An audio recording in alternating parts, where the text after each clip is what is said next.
In this video, I'm going to show you that the Watchtower and Tract Society is not a religious organization. It is a corporation that hides behind a religious tag, but actually it is a corporation that rakes in millions of dollars, that is worth billions of dollars, and it is actually entirely after money.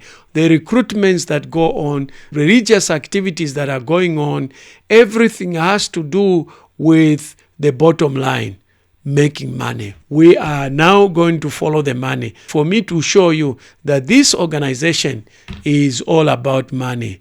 The God they worship is not Jehovah, it's Mammon. So you have to understand that what is happening in Norway isn't an isolated incident. So let's examine instances where Jehovah's Witnesses have demonstrated a focus on financial interests. Number one, investment practices. So despite condemning industries like military production and tobacco, there are allegations that the organization has accepted donations from charities investing in these sectors. A detailed examination of these investment practices are discussed in the video Watchtower Investments.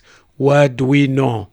I'll leave a link for that video so that if you are interested, you can watch that video. So imagine an organization that believes that war is evil, they should not participate in wars, they should not participate in military service, and all aspects. They actually promote and speak well of the brothers who refused military service, who refused to wear uniform. And they also talk about how that some brothers during World War I, when they were forced, they only played a role in non-military and they could not carry a gun. But when they were forced to carry a gun and they confronted enemies, they did not shoot at the enemies. Instead, they shot in the air. For a moment about our anointed brothers and sisters during the World War I era. Now, it's true, they didn't have a clear understanding of Christian neutrality like we have today. But they did the best they could with the understanding that they had. For example, they knew that you should not bear arms and harm others. So as conscientious objectors, many of them refused to have any share whatsoever in supporting the war effort. Others, though, lacking some understanding, agreed to accept non-combatant roles. A few were conscripted into the military and agreed to wear a uniform and carry a gun, but they would not use that gun to harm anyone. In an extreme situation, where they had to shoot, they would simply aim into the air. So this is how they glorify not participating in the military.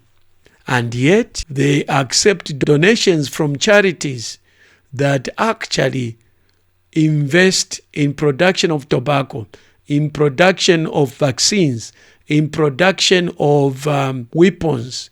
Here's something that I found online. I'll just read it as it is, just to show you what I'm saying. The H&M Riad Trust is a U.S.-based trust that designates the Watchtower Bible and Tract Society, the main legal entity of Jehovah's Witnesses, as its sole beneficiary. The trust's primary purpose is to generate income for the Watchtower Society. For the fiscal year ending April 30, 2002, the trust reported an income of $1.7 million US and donated $1.9 million to the Watchtower Society. The differences were covered by realizing gain on its assets. Notably, among its investments were shares in Philip Morris Company, a major tobacco corporation. The situation has raised concern due to the Jehovah's Witnesses' strict stance against smoking and their prohibition of working in or profiting from tobacco industry. While Watchtower Society did not directly make these investments, it benefits from the trust income, leading to discussion about ethical implication of accepting funds generated from industries they oppose. So that is the source that I've found, and it's from Jehovah's Witnesses gmail.com. So the next thing that we are looking at is handling of child sexual abuse cases. The organization has faced numerous lawsuits concerning child sexual abuse allegations. Now, instead of promoting transparency, as the Catholics have done, coming out, compensating victims, what have the Jehovah's Witnesses done? They have settled these cases out of court and asked members, probably pressured them, to sign non-disclosure agreements, NDAs, preventing broader awareness and accountability. The financial gain behind this is this. They are afraid the more people know, and if they can know the amounts of money they paid those victims, more and more were going to come up, and it probably could bankrupt the organization in spite of its billions of dollars in assets.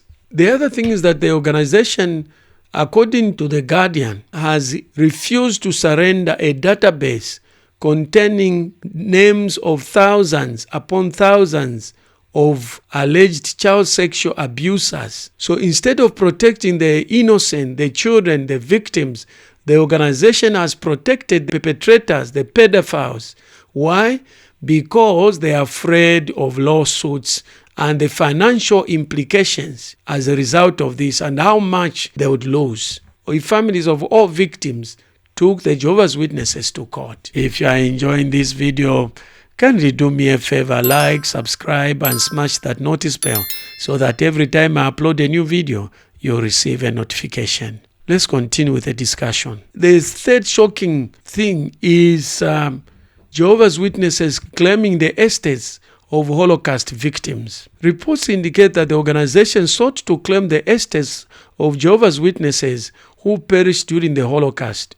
One notable case involves Anna-Maria Kusera, whose family's persecution during the Nazi regime was documented after passing a legal dispute arose over ownership of her archive, with the organization asserting its right to the materials.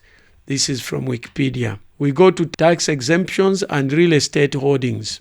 It's estimated the Jehovah's Witness organization receives about $2 billion in tax-free donations every year.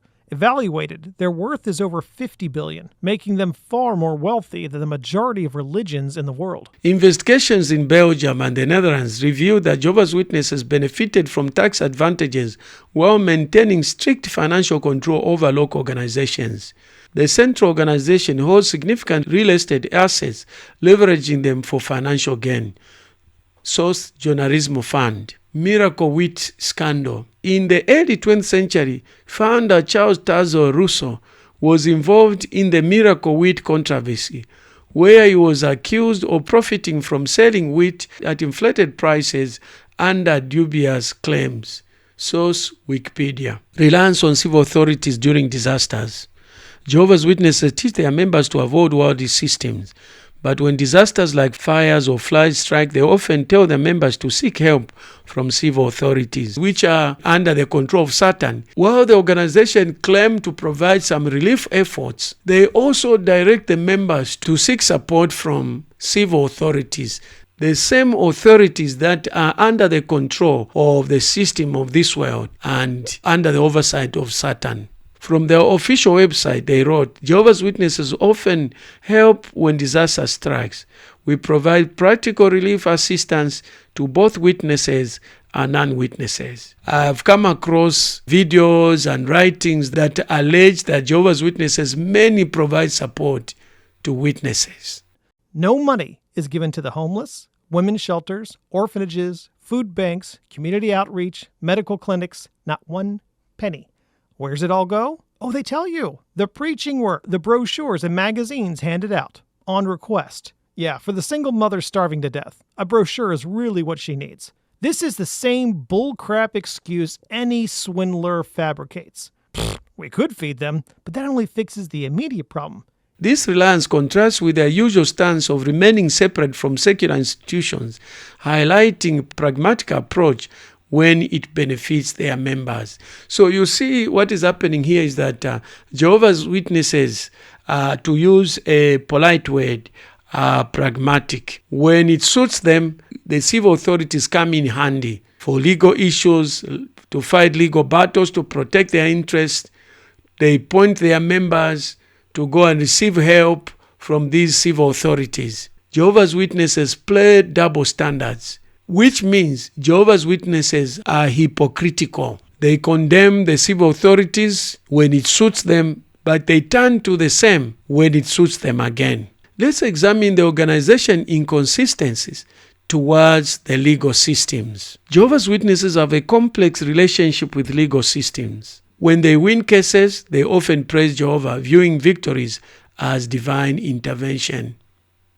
When they lose, they may express mistrust in courts, attributing losses to worldly corruption. And in fact, when they lose, what they do is that they run to JW Broadcasting, telling their members not to trust what they hear in the media, including not believing court proceedings. So suppose a report indicates that someone has been charged with a crime or that he's being investigated. All right, you have two words, charged and investigated. It doesn't mean he's guilty. Or suppose that someone is convicted and put in jail. Or someone is found guilty by men, as Jesus was. It doesn't mean that he's guilty in the sight of God. So, brothers, we really have to think about these things. We may read that a person or an organization was sued and then settled out of court.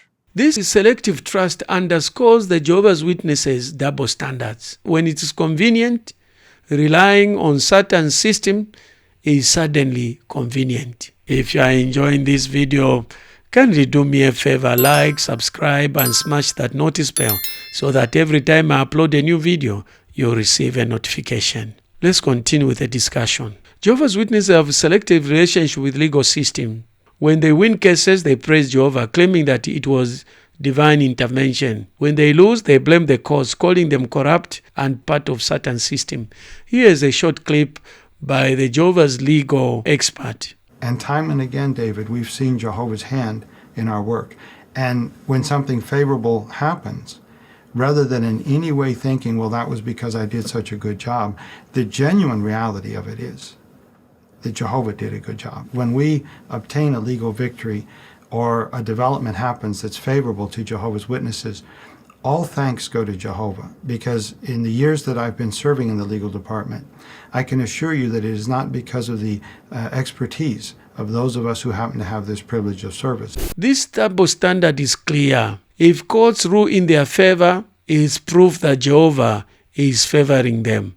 It's Jehovah who has won. But when they lose, certainly the courts are biased and evil. The double standards for members versus the organization. Let's not forget how the organization treats its members compared to itself. Members are told not to sue, even if they have been wronged. Quote from their literature. True Christians do not take fellow believers to court, trusting instead in Jehovah's ability to handle disputes. Watchtower, March 2012. But when the organization money or legal status is threatened, they sue anyone, even governments. So what is really going on here? Jehovah's Witnesses claim to be a religious organization devoted to Jehovah. But when you follow the money, it's clear that financial gain and reputation management are at the heart of many of their actions.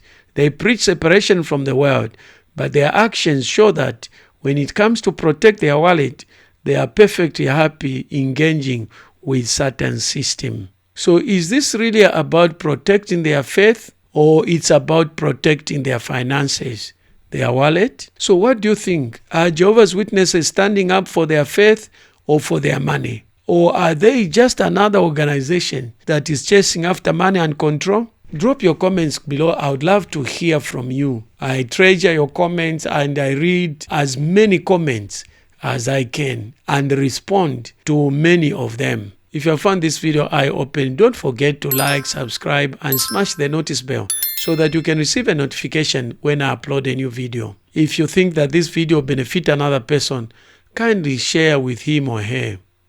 You can share with as many people as you can. For detailed investigations in questionable investments with a video entitled Watchtower Investments, What Do We Know? Click on this link. If you have not watched episode 1 of this video, click on this link.